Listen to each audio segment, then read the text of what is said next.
This is Vince Russo's The Brand. Hello and welcome to Wrestling with Tragedy. This is case number 97 this week. Of course, I'm joined by the Dad Bod God, I think is his perfect nickname there. The Beard, the Beautiful, the Piers Austin, and of course the Colonel himself, the Baldy, the ECW original, Angel Medina. What's going on, fellas? How you doing? Oh, what's going on, man, John? What's going on with you? Hey, not much, of course. JP John Paz here, and today's episode is Louie Spicolli. But Piers, what's going on, buddy? How you doing over there in Australia? I'm doing good, man. It's just past 1 a.m. here. Just got back home from doing a show, so yeah, I'm pretty pumped and ready to get into tonight's episode. John, You didn't get trampled by horses just like in Canada. Yeah, Canadians what's going on over there? they're getting trampled anyway. But hey, man, before we start the show, I just wanted to wish Devon a speedy recovery from his back surgery. You know, I know he got like some serious work done on his back from all the years of professional wrestling. So I just wanted to give him a shout out. Plus, Wrestling with Tragedy wants to give him a shout out and a speedy recovery. You know, thoughts. Nice. Didn't even realize he had back surgery. Wow. Yeah, he just had back surgery this week. I think it was. When did I speak to him? I think I spoke to him Monday. No, yeah, I spoke to him Monday, and he was Tuesday. He had a surgery. he had health problems about a year or so ago, didn't he? As well, or am I thinking someone else? He just had some like simple issues, but he's just his back has been bothering him for all the years of carrying Bubba. Just kind of got degeneration of his spine. No, I think it. Huh? That got to him. Yeah, it got to him. No, I mean, you know, come on. I mean, the TLC matches and all that stuff. I'm not saying that contributed to it, but still, over 30 years of professional wrestling, eventually your back is gonna, you know, give out. But they said it was pretty. I hate when doctors tell you like, hey, you know, we want to go in there and fix your back. You know, like it's a simple procedure, and then when you wake up, they're like, "Man, it was worse than we thought." You know, that type of thing. Like, yeah, we really like, oh shit. So, but he's doing good, man. I mean, he's doing good. He's not gonna get back in. He's not gonna get back in the wrestling ring ever. Doctor said that it's off the table due to the fact that unless he wants another surgery, you know, Right. well, how many years later, whatever. But he said he don't want to do that, so he's done. So. That must be a hard pill to swallow, though. Like to have someone medically like force you to say, "Hey, man, like." Yeah, I mean, like, yes, like Devon's had an amazing career and a very like storied career, but like still to have like someone medically say, "Nah, man, you're never gonna be able to get back in that ring again unless you go through this, and this." The only time I ever see things like that is when people are just financially strapped, meaning like athletes who just blew their money and they don't have a pot to piss in, and that's the only thing that they know. And you know, then they risk their lives to try to make that extra money to survive. But I mean, Devon is very financially set, you know, so that's why he's just like, oh, you know, it's good. I'm good, you know, so stuff. Well, You know. shout out to Devon from all of us here at Wrestling with Tragedy. Wrestling with Tragedy. We're wishing you a speedy recovery from all of us here. All right. So let's get these sponsors out the way before we forget, you know, because I know we were just talking about it. So let's just get these sponsors. Sure. Go for it, Angel. I don't care. For you people out there that's looking for a healthy alternative, definitely use healthfaith.com. It has all the varieties you need, different flavors, so you could hit your palate with an extra kick. Use MWA promo code MWA pod for 10% off. And I'm telling you, it's a great product. It gives you all the energy, boost, vitality, and restore. I mean, if you have something that needs to be fixed, Health Vape has everything that you need. Just check them out, healthvape.com. Use promo code MWA pod. Perfect. And what doesn't it have? You want me nicotine? Anyway, let's go on. It's sleefs.com. That's SLEEFS, sleefs.com. If you or someone you know is an athlete, you need to check out Sleeves. They've got everything from armbands, compression pants, compression shorts, compression socks, headbands, boots, jerseys, even dirty boxes. And I keep telling you motherfucking people that they have sent me boxes and boxes of the boxes. And these are the most comfortable boxes that I own, that I tossed out all my other old boxes. They stay fresh, they stay dry, and they've got funky designs on them. So at the end of the day, when the belt buckle comes undone and the pants drop to the floor, your significant other can sit there and get a little giggle before the business gets started, if you know what I mean. But check them out. Check out those dirty boxes. Use promo code MWAPOD to get a 10% discount on your final purchase. Yeah, I mean, I get that shit all the time. Everybody keeps telling me like, "Oh, what's forever?" You mean forever? Give me Ever, fun. ever. Well, Forever and ever? you say instead of Piers says instead of liver. No, it's liver. See, liver. It's liver. And So- you can't say nicotine for some reason. and I can't yeah. say nicotine. Yeah. Exactly. Because it's a that New shit. York thing. Yeah. It's that the wordings. But anyway, we're gonna be talking about Louie Spicolli, man. One of the great wrestlers of back in the days. I think he was an awesome worker.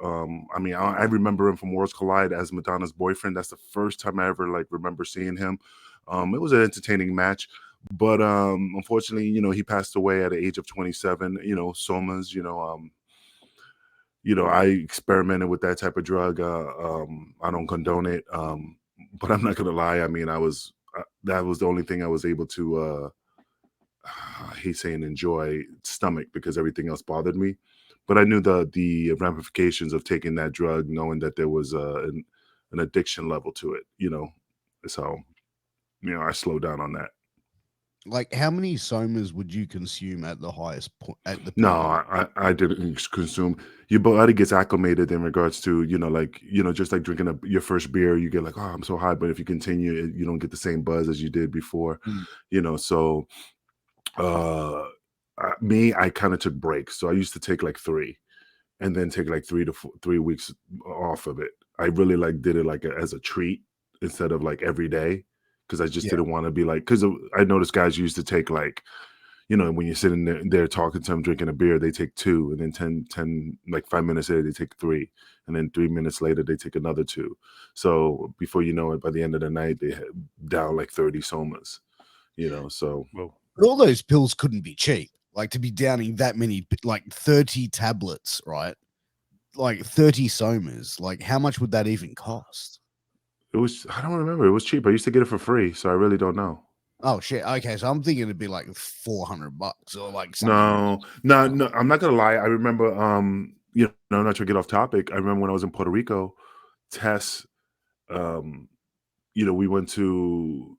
There was a store in San Juan where they used to sell gimmicks at this bodybuilding store, so you could buy all your supplements and stuff like that, but you could buy steroids in the back. And across the street was a pharmacy, so they went over there to see if they could get some gimmicks. And he bought a bottle. I think it was 1,000 pills of somas for cheap, $100, $150. But it's like going to Mexico. I mean, you could have bought them over the counter without any issues. And I remember him hugging it and kissing the bottle and stuff. He was excited, and I'm like, fuck, that's when you can tell somebody. I don't know his addiction issues, but it's just it's like somebody kissing a bottle of vodka. Oh, this dude. Yeah.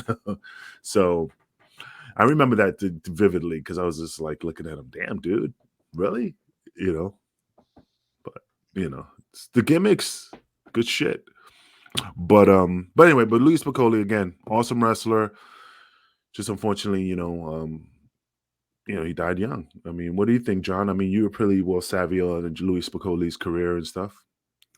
man, to me, it's like, wow, he's only 27, right? He dies. That's way too young. Not even close to even hitting your prime, but he was great as it was. But the thing with him was okay, he was in WWF, had a problem there. He's in the ECW, you have a problem there. WCW has a problem.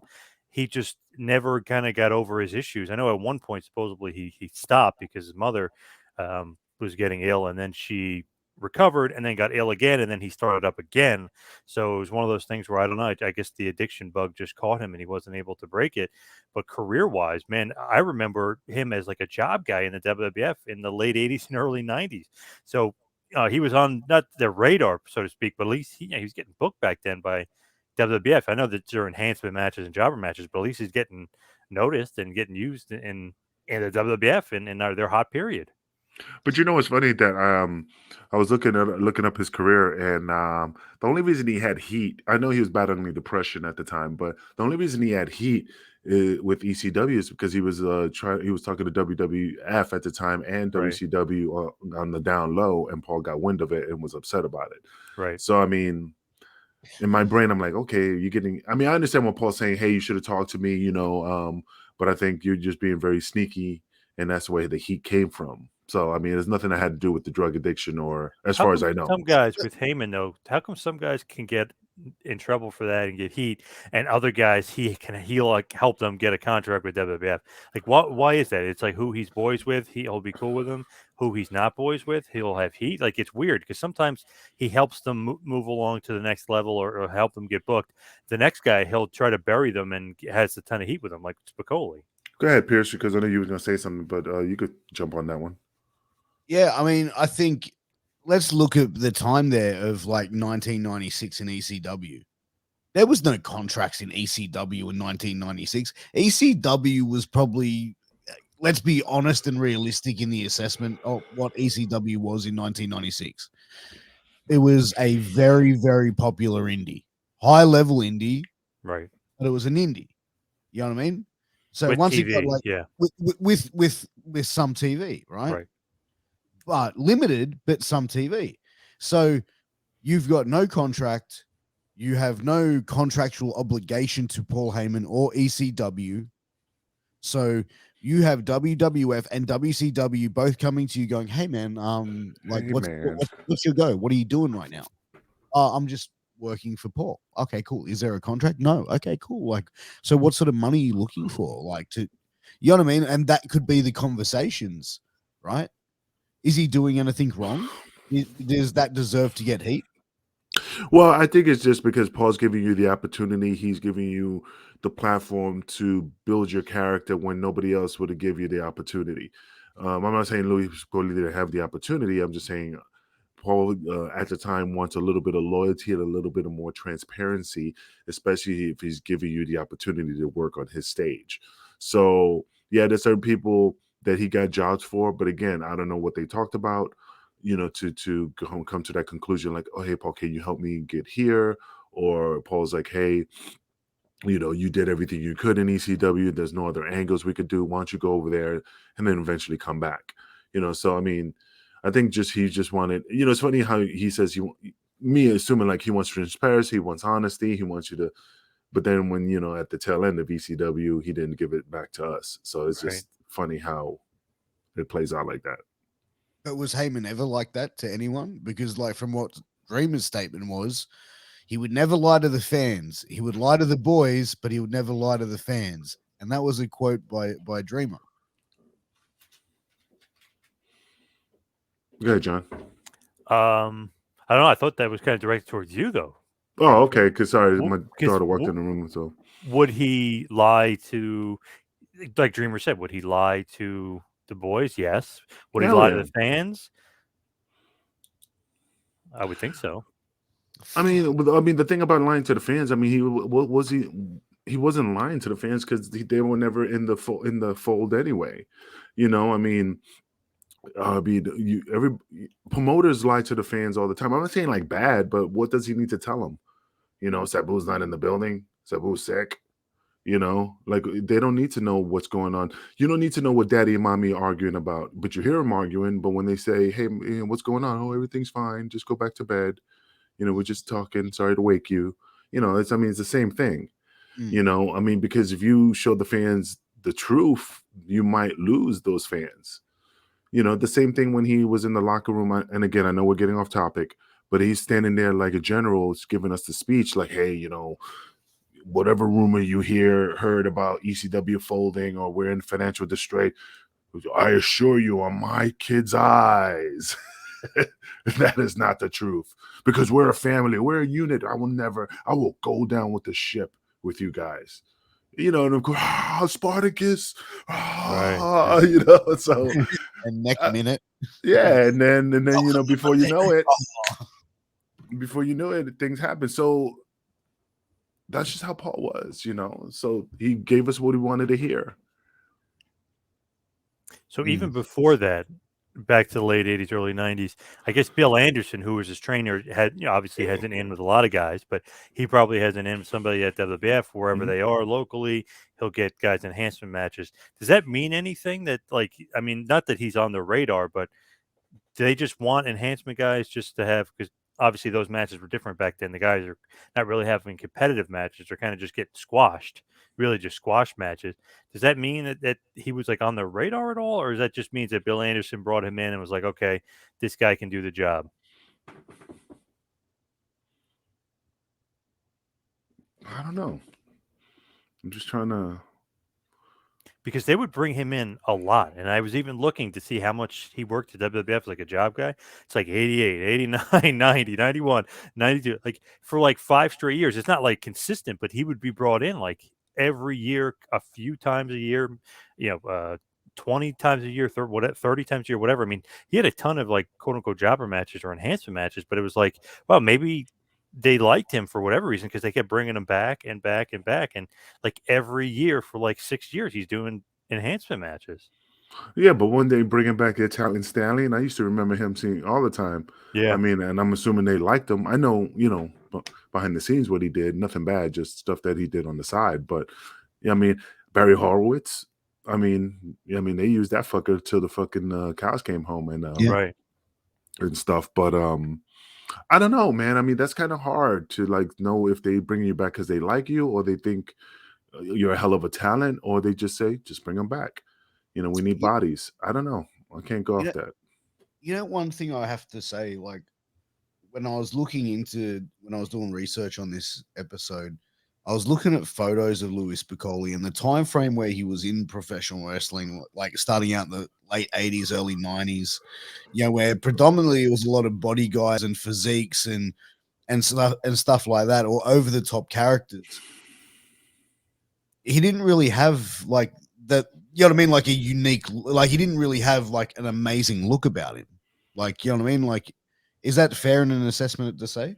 Yeah, he looked like the typical all-American Caucasian kid, that like an oversized kid riding his big wheel. Um, Nothing bad. It's just he just had this all, I'm not using the Rougeaus, but all-American boy look, you know.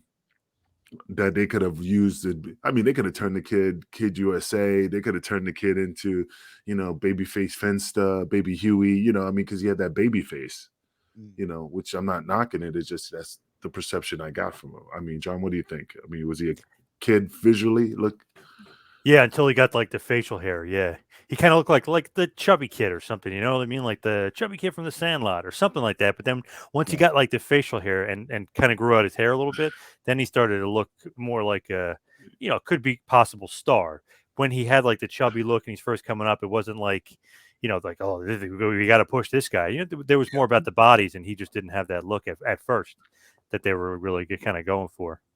sometimes Vince liked the grizzled looking rough image, like Outback Jack using his missing tooth, and Waylon Murdoch, Mercy and the Steiner brothers. They had that seasoned look to grizzleness, the tough. grizzleness. Yeah. So when you had that baby face, it was hard to. There was no other. I don't know, man. That's just how I visually see it. Every character that was in WWE had that grizzly look, except the 1-2-3 Kid at the time. And Sean. HBK. Yeah.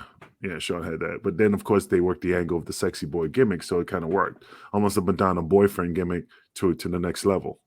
Yep. So, I mean, it could have worked, it would have not worked. It just depends how the fans would have embraced it.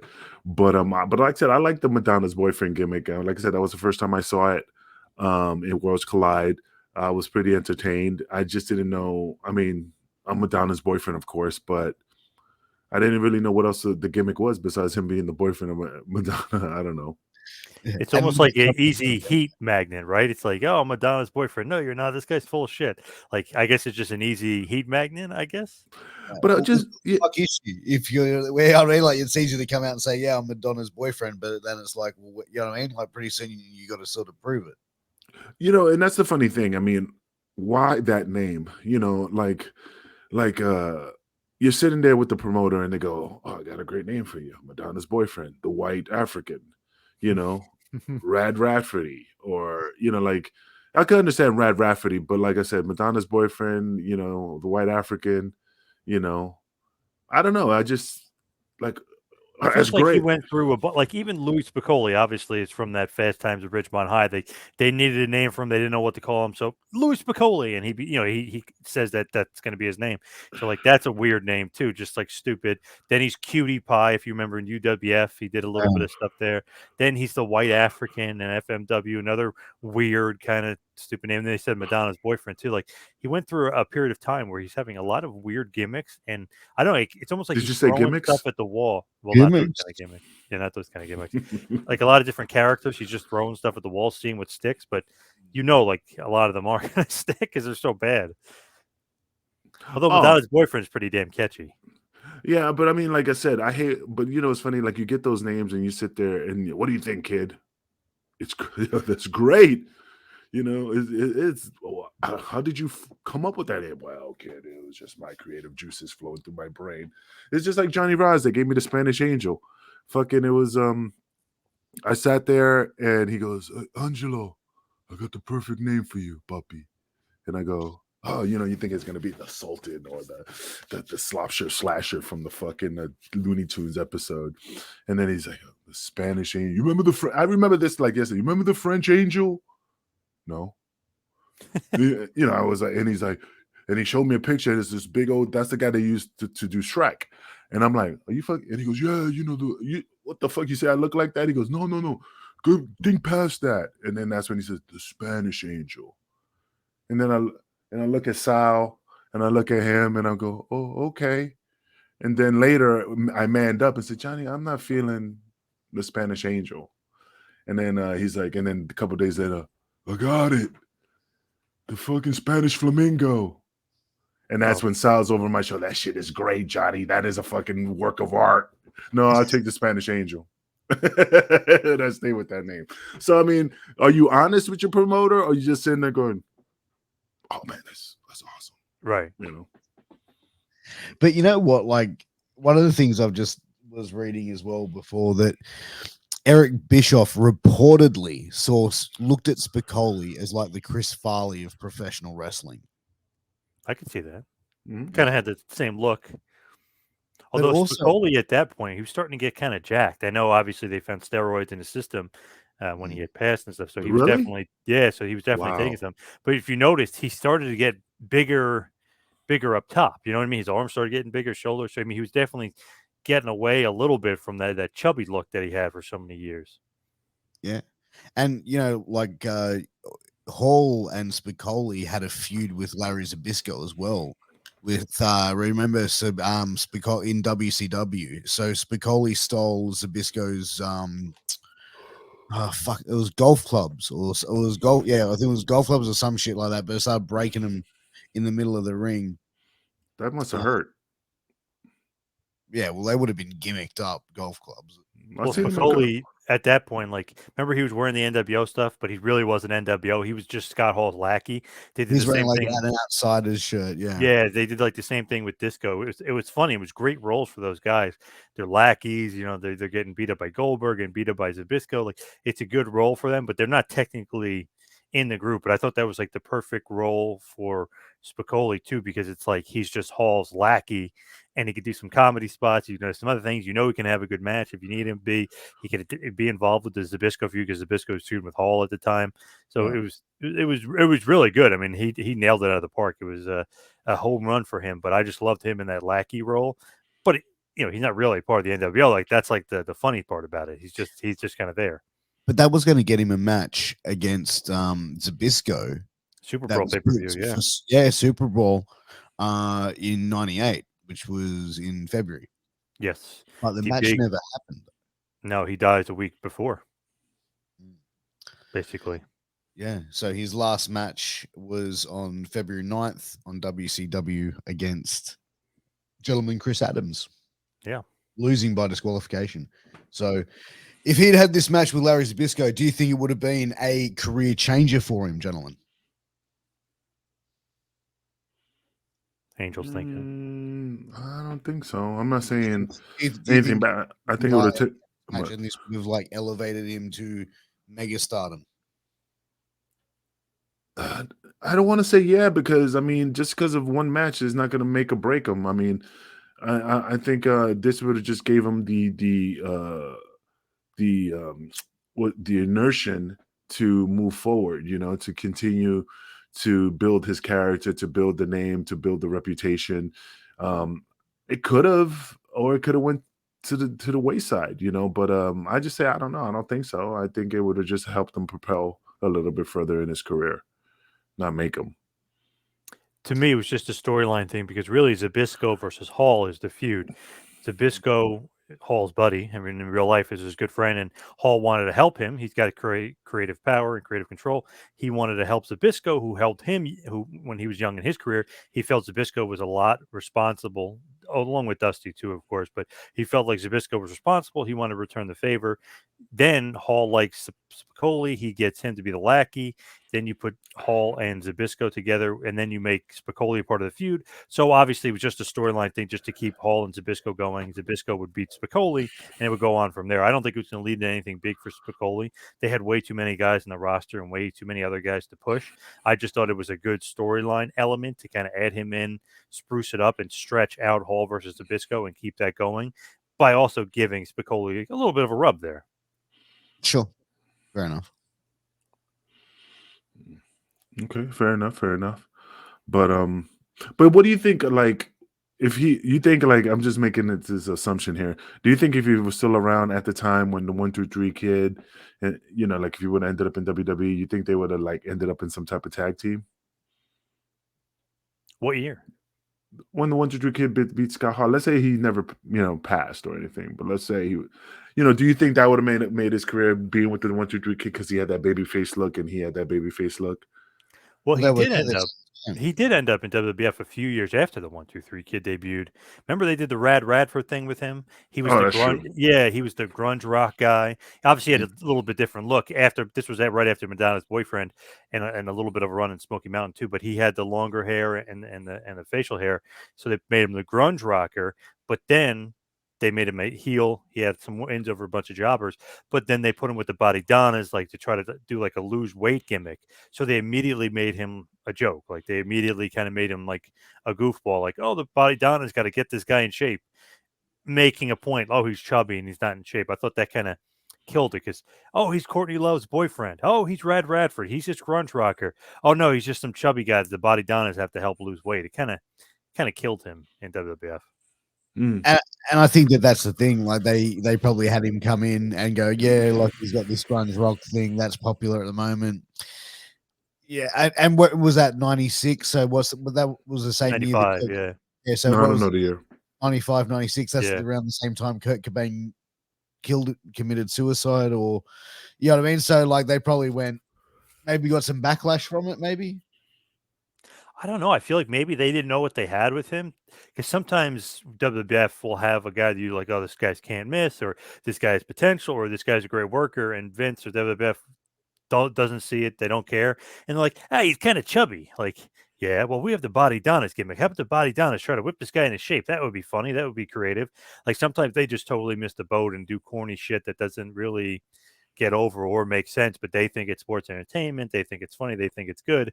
And they don't probably get the grunge rock thing because, that's more like an ECW thing, the grunge rock, the different look. There was more like colorful cartoons and colors. And, especially at that point, they were a joke with the new generation era. So to me, it was like, I don't know if they kind of got it, even though they gave him the Rad Radford gimmick. I don't know if they got it per se. Well, I think if he would have done the Body Donnas with, because he was chubby and stuff, and they would have got, Playboy Buddy Rose and the Blow Away Diet, plus Simon Dean, giving him some pep talks, I think he would have got into physical fitness. But the Body Blow Diet would definitely have helped him out. Buddy Rose gained a lot of weight at that point. Did you ever notice that? Yeah, he was always fat, though. But he kind of ballooned even further at that point. Because of the Blow Away Diet? Yeah, I feel like that, but obviously at that point, right before that, but I feel like he gained like a bunch of weight. I mean, you're right, he was always chubby, but I feel like at that point, WWF, he was really big. Yeah, I just remember that skit that they did. Yeah, it was pretty funny. Yeah, but he passed away, right? Yes. Oh yeah, a long time ago. Yeah, just making and shit. Yeah, I mean it's crazy, man. But Do you think WWF even cares if Rad Radford can work or it's a good worker? You know what I mean? Especially at that point. Oh, If he couldn't, do one of their cartoony gimmicks, do you think he was ever really going to get a push? no, not really, because look at Raven. He was doing Johnny Polo. so do you Right. reckon he was just a background player? I think so, because he doesn't Vince. I don't know, man. It's just Vince is just weird, man. Vince always had these weird visions for things, and I just don't get like where he was going with like how this was gonna take off. Like, oh, he's gonna puke, like a lot of that bullshit, Yeah. Yep. Yeah. and stuff. I mean, like, why? How is this gonna sell? I mean, he always had a weird vision. Sometimes it worked. I mean, John, tell me one of the worst gimmicks that really went to like did you besides Goldust? I mean, And but oldies. huh? Never mind. Sorry. Well, these weren't in WWE, asshole. Um, I just said uh, worst gimmick. no, but I'm saying like that was like the bad gimmick that went to the next level, like Hmm. Goldust. When people were like, oh, this shit's Yeah. and it just took off like without a hiccup. I mean, It- El Gigante. But I think the Bray Wyatt character when he did the like the Toyland, the Funland thing. I think when we first saw that, like the first initial reaction was like, "What the I thought fuck is this?" You know what I mean? even like recently too, like Team Hell No, they were doing the skits. Remember at the psychiatrist or the therapist's office? Like for some reason they took that to the next level, and it somewhat worked because it got over. But even when they first started, I was like, oh my god, they're burying Kane and Daniel Bryan. They're at a therapist and they have to hug each other. Like it was weird. It was like you never know kind of what's going to catch on, but they do some How weird stuff. fucking Well, you know what? Yeah, but it got over. It, Yeah, it probably got Kane more over than he'd been over in the last yeah. maybe 5 years at that point. Yeah, so maybe sometimes they think it's actually good, even though we know it's not. They think it's going to work. Like Rad Radford, like, "Hey, oh, okay, you're a grunge rocker. We don't really get that, but how about we put you with the body done?" And they keep bringing up that you're fat and that you need to get in shape. And Sonny makes fun of you on TV, like, oh, that'll really get you over. Like sometimes it's like they got to realize like that's not funny, that's not comedy, and that's not really gold either. That's not good TV. yeah, It's kind of stupid. but it's funny. I mean, I know this is not WWF at the time, but I remember in WCW, Alexandria York and the Oh, New York, computerized the man, York Foundation. Oh the yeah. York Foundation, and the Yeah, the computerized man, tailor-made man. Yeah, tailor-made man. Yeah, and Richard Morton, yeah, Thomas Richard Moore, and Rich. she used the Yeah, computer to analyze like what his next strategic move was, and I used yeah. to sit there as a kid, like, really, you know, it kind of went over a little bit, but at first I was like, huh, okay, so I don't know. I mean, that's just my memory of like a gimmick that I didn't think it was going to go over well, but I mean, like I said, I mean, it's Louis Spicolli. Like I said, I mean, he was a hell of a talent.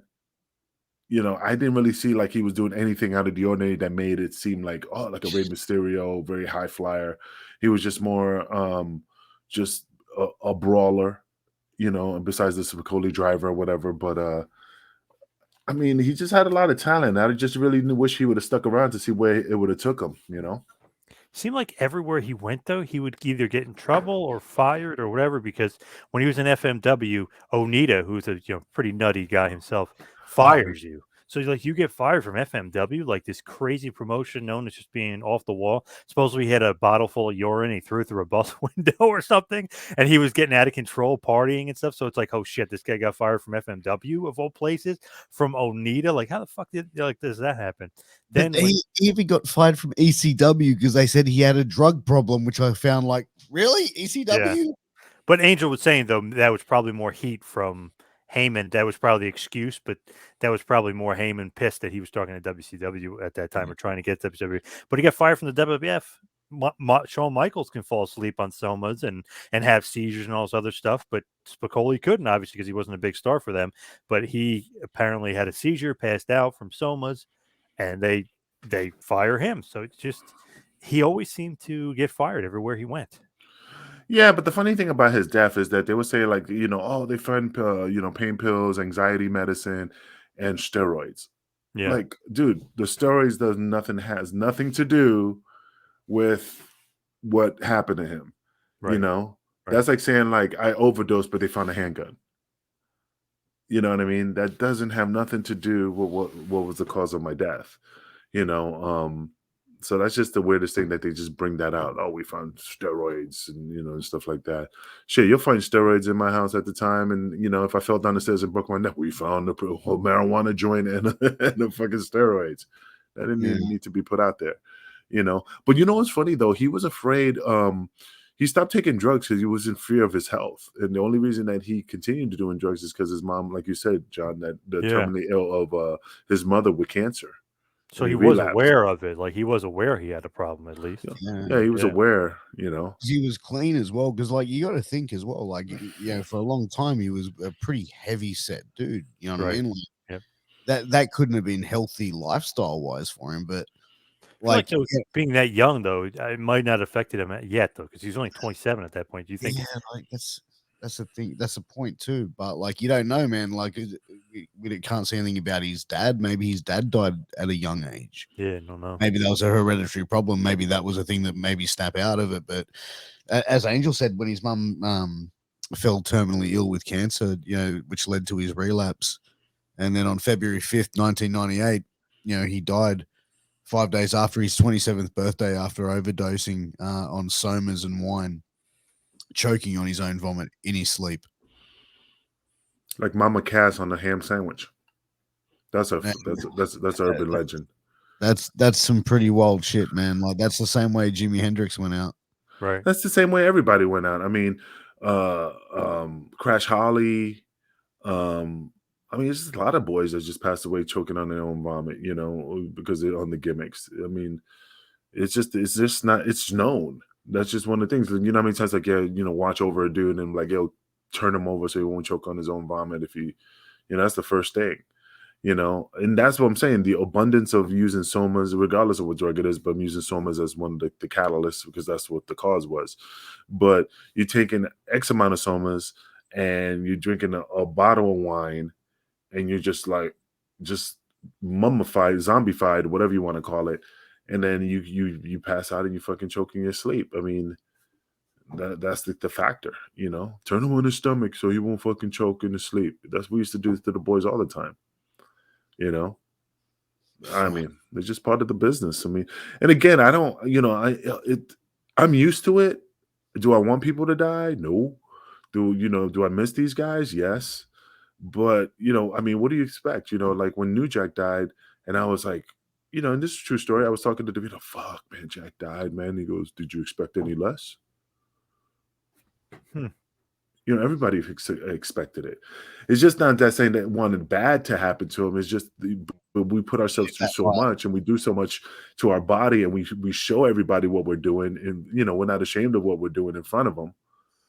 So they know if I died, they're going to go, well, what the fuck you expect? Angel's drinking somas and popping, shooting New Bane and doing all this crazy shit, doing cocaine, crushing Oxycontin, sniffing it up.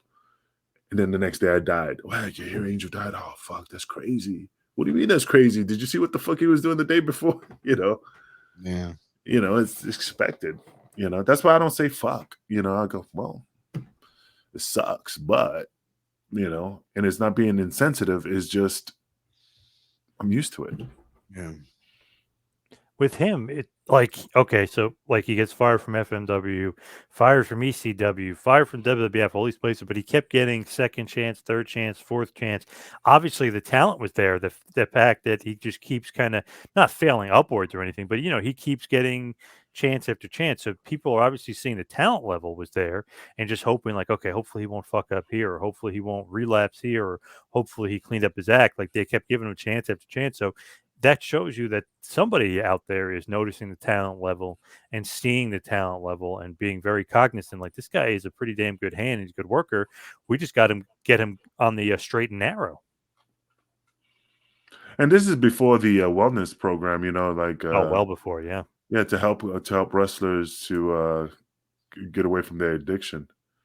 But do you think if there was a wellness policy back then that, you know what I mean? Like, you think wrestlers would have adhered to that sort of shit back then?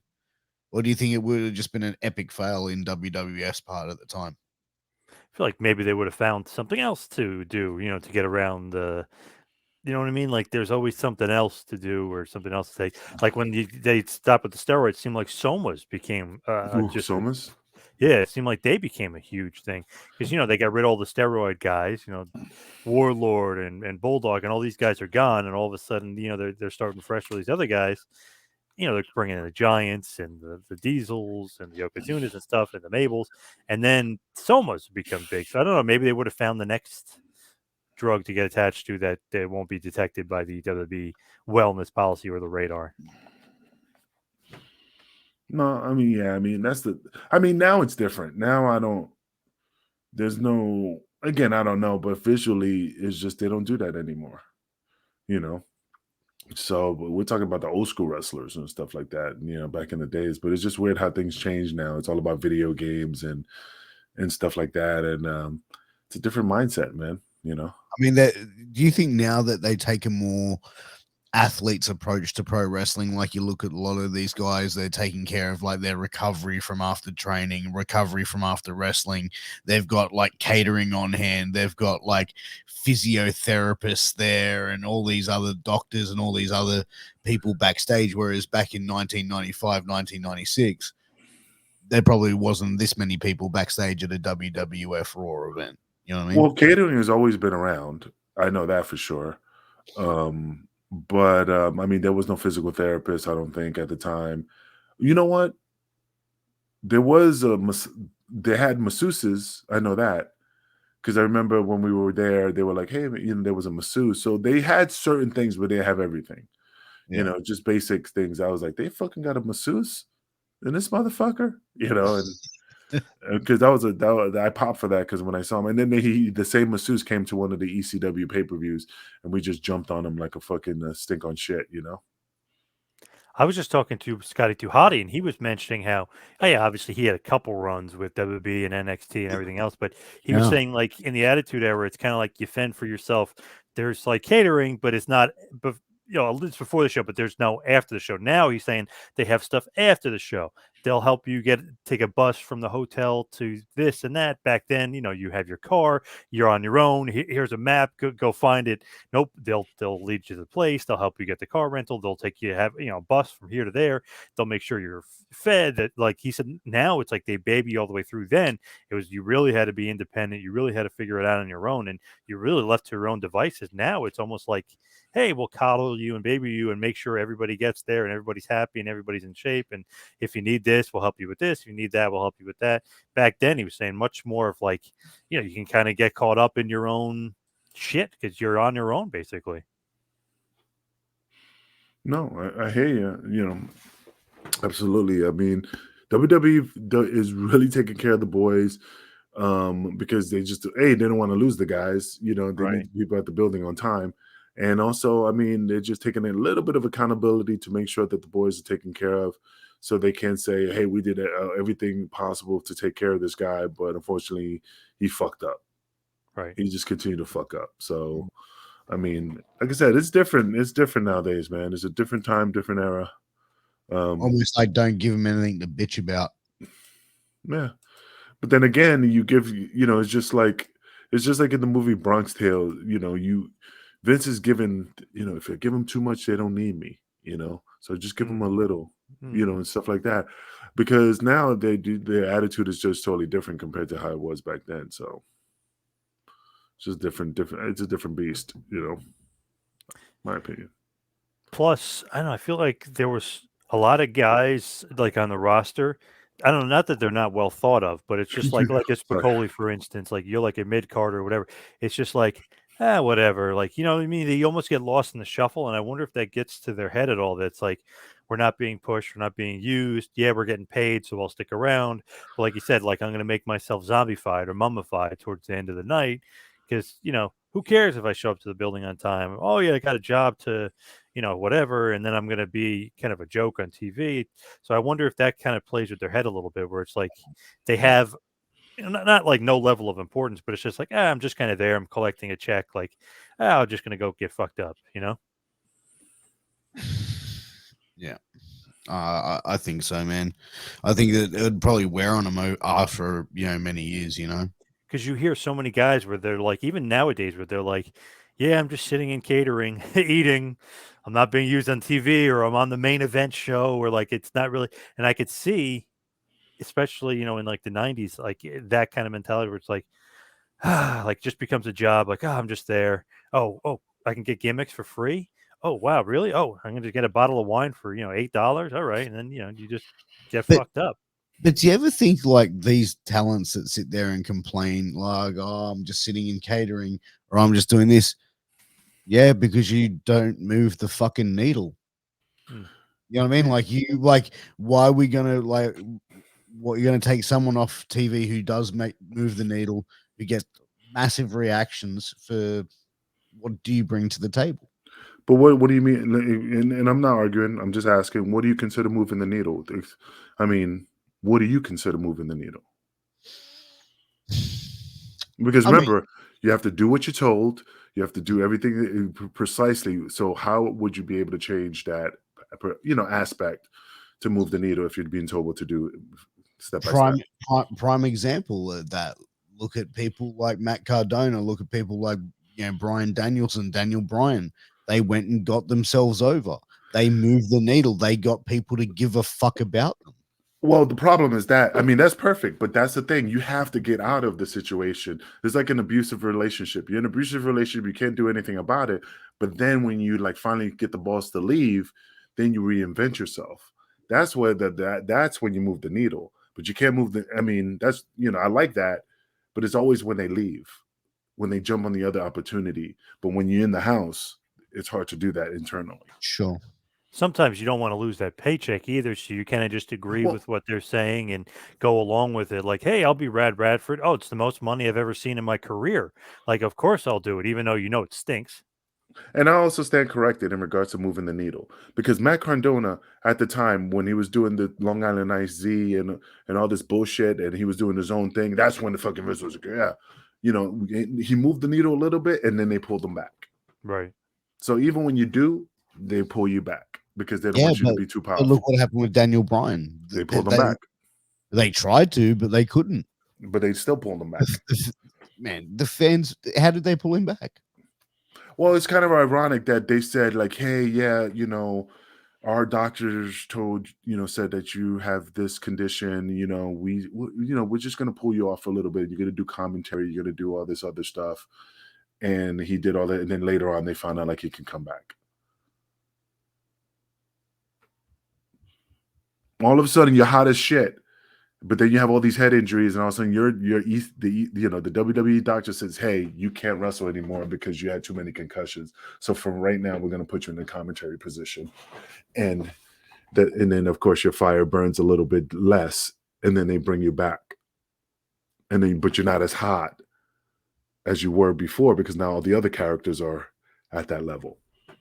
And it is interesting that really Daniel Bryan only got that spot at WrestleMania because Punk quit. Daniel Bryan even said, he goes, I was going to wrestle Sheamus again in one of the matches on the card, and then Punk quit, and they're like, all right, I guess we have to push you. It's like they had nothing else. Pretty crazy. So like, I'm just saying, even after all that with Daniel Bryan, like you would think, like storyline wise, oh, he was definitely going to be the main event WrestleMania. Only happened because Punk quit. Like that's nuts. Like so they did try to hold him back. so think about it like this, Pierce. If you were a commentator and you were hot, but you have JR next to you, but you're hot, you're killing it on the mic. All of a sudden, hey Pierce, hey dude, you're doing great. Hey, we're gonna move you to NXT because I think you're very well. With your skills, you can definitely propel the NXT brand. And you're a dumbass, or like anybody, be like, oh, okay.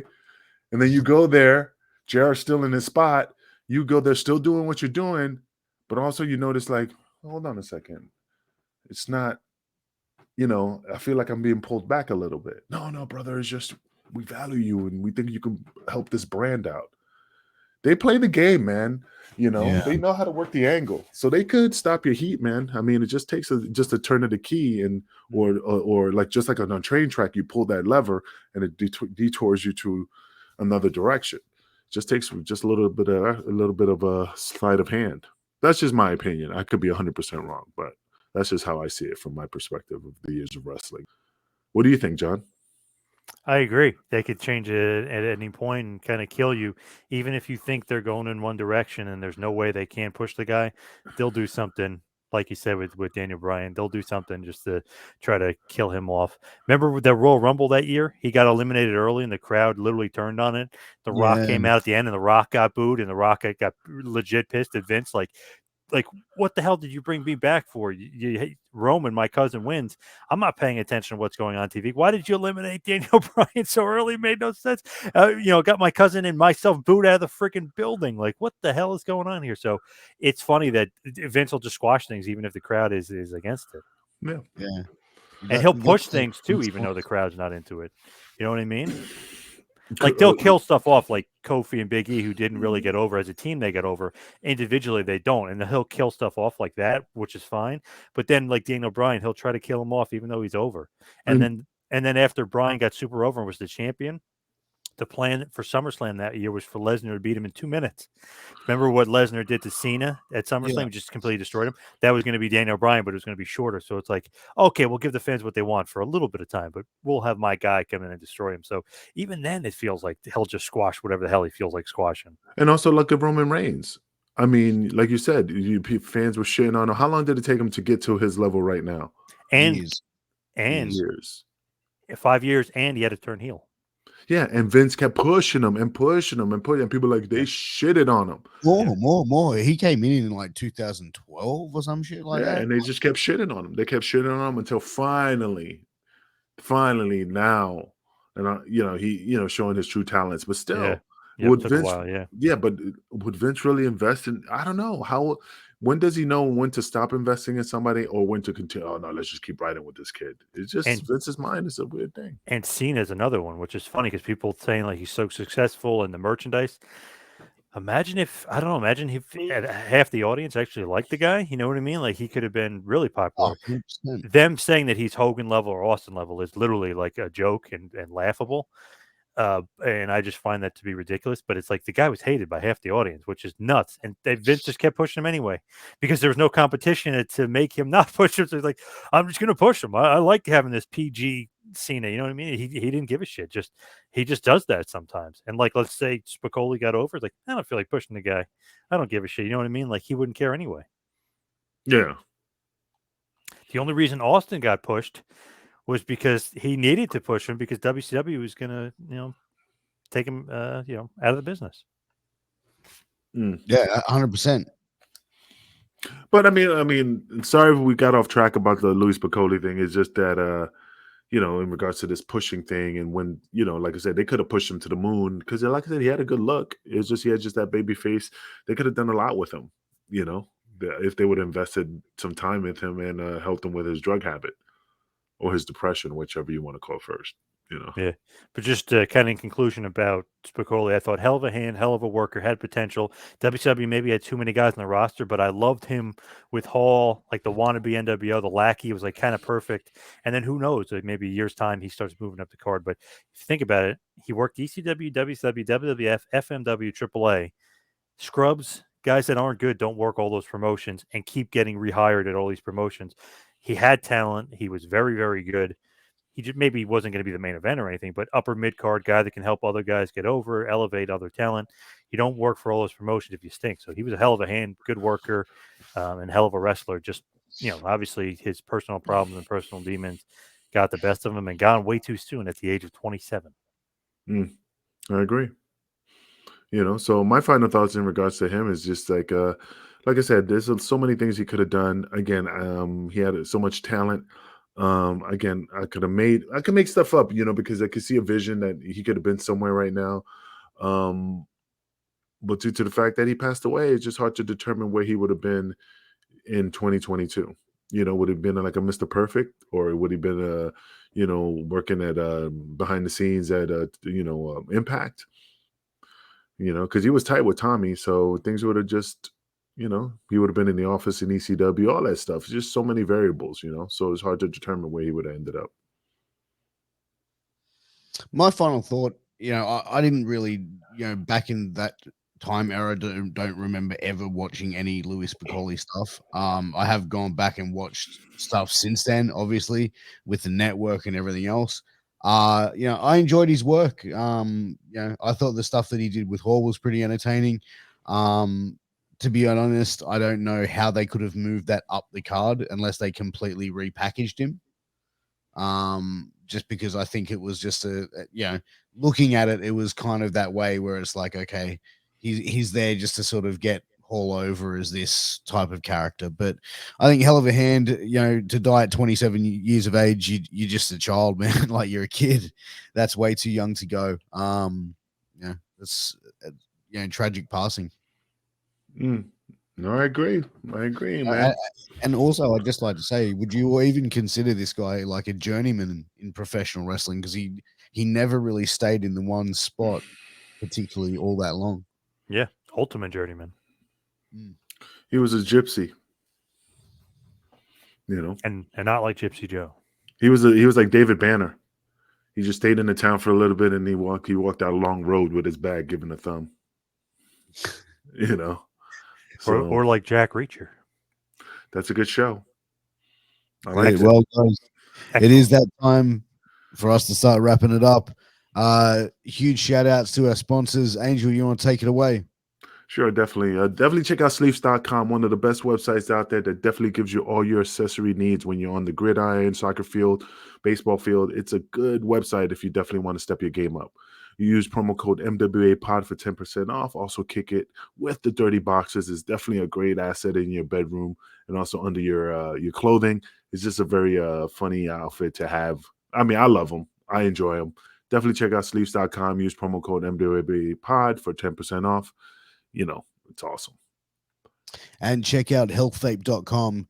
All of their products are no nicotine, no addictive or harmful chemicals, and they are vitamin infused. So go and check out some of their vape and pod products. Use promo code MWAPOD to get a 10% discount on your final purchase. Guys, what an amazing episode that we've covered off on Louie Spicolli. 97 episodes. We're almost at episode 100. We got to do something big for that. We got to do something big for 100. Maybe the Baldies. Yeah. Tragic story of the Baldies. But guys, until next time, it has been an absolute pleasure tuning in to Wrestling with Tragedy with my boys, John Poz and Colonel Kingpin. Until next time, guys, make sure you give us a follow, give us a subscription to wherever you find us, whether it be on a podcast platform, the Russo's brand, or YouTube. Click those subscribe buttons, and we will never disappoint. But guys, until then, we'll see you again very soon. Take care. Peace. Peace. We're out of here.